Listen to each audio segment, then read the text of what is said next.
Minus તો 9x તો હવે આને આસે લખીશું 9x બરાબર 3 એટલે પાછળના 0 નું કઈ મૂલ્ય હોતું નથી એટલે આપણે 3 લખીશું હવે આટલે આવશે 3 ભાગ્યા 9 એ આ ગુણાકારમાં છે ડાબી બાજુનું પદ ગુણાકારમાં છે તો જમણી બાજુ જશે તો ભાગાકારમાં તો હવે આટલે થશે 3 કરી 9 એટલે આનો જવાબ આવશે 1 ભાગ્યા 3 કાં તો ભાઈ 3 ભાગ્યા 9 પણ લખી શકાય બરોબર સમજણ પડી હા 2 બરાબર આપાત કોણ અને વક્રીભૂત કોણના sin નો ગુણોત્તર અચળ હોય છે એટલે sin આપાત કોણ માટે sin θ 1 અને વક્રીભૂત કોણ માટે sin θ 2 એટલે θ માટે sin i તો sin i લખીએ sin i by sin r બરાબર v1 બાય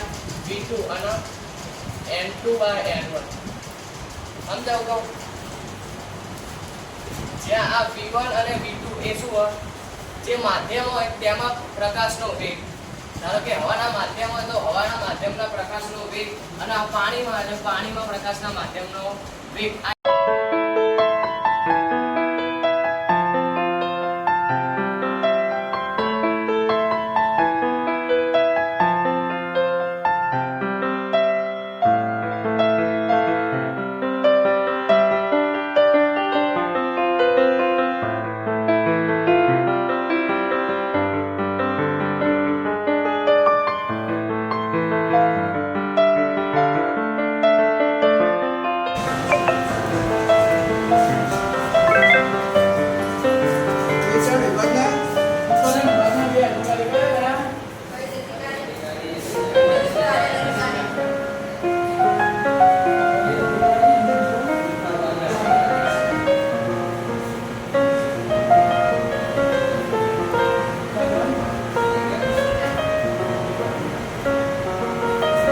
પ્રિન્સિપલ સર, ઉપસ્થિત શિક્ષકગણ અને વાલા વિદ્યાર્થી મિત્રો, આજે હું તમને શિક્ષક દિવસ વિશે જે પણ કહું તે તમે શાંતિથી સાંભળજો.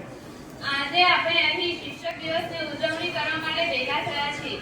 આ દિવસ આપણા શિક્ષકો પ્રત્યે આદર વ્યક્ત કરવાનો એક પ્રસંગ છે. આપણે ડોક્ટર રાધાકૃષ્ણ સર્વપલ્લીના જન્મ જયંતિના દિવસે શિક્ષક દિવસની ઉજવણી કરીએ છીએ. જે એક મહાન શિક્ષક અને ભારતના ભૂતપૂર્વ રાષ્ટ્રપતિ હતા. આપણા શિક્ષકો આપણા માર્ગદર્શક છે અને તે આપણને જ્ઞાન આપે છે, તે આપણને પ્રેરણા આપે છે અને તે આપણા ભવિષ્યના મૂલ્ય આપે છે. એ શું કહેશે, એ શું કહેશે અને શું સમજશે એ વસ્તુ તમારા પર આધાર રાખે છે. તમે તેમને શું સમજાવો છો અને શું શીખો છો એ જ તેમના માટે ખૂબ અગત્યનું હોય છે. હું પરમાર કુલ આજે હું 12 સાયન્સમાં સંસ્કૃત વિષયનો શિક્ષક બન્યો હતો. મારો ક્લાસ 7મો હતો. આખો દિવસ કંટાળા ભરો ગયો, પણ છેલ્લે 7મા પીરિયડમાં મજા આવી ગઈ. દરેક વિદ્યાર્થી મિત્ર જે મારી રૂમમાં રહ્યા હતા બધાએ સારો સહકાર આપ્યો, સારી રીતે સાંભળ્યા.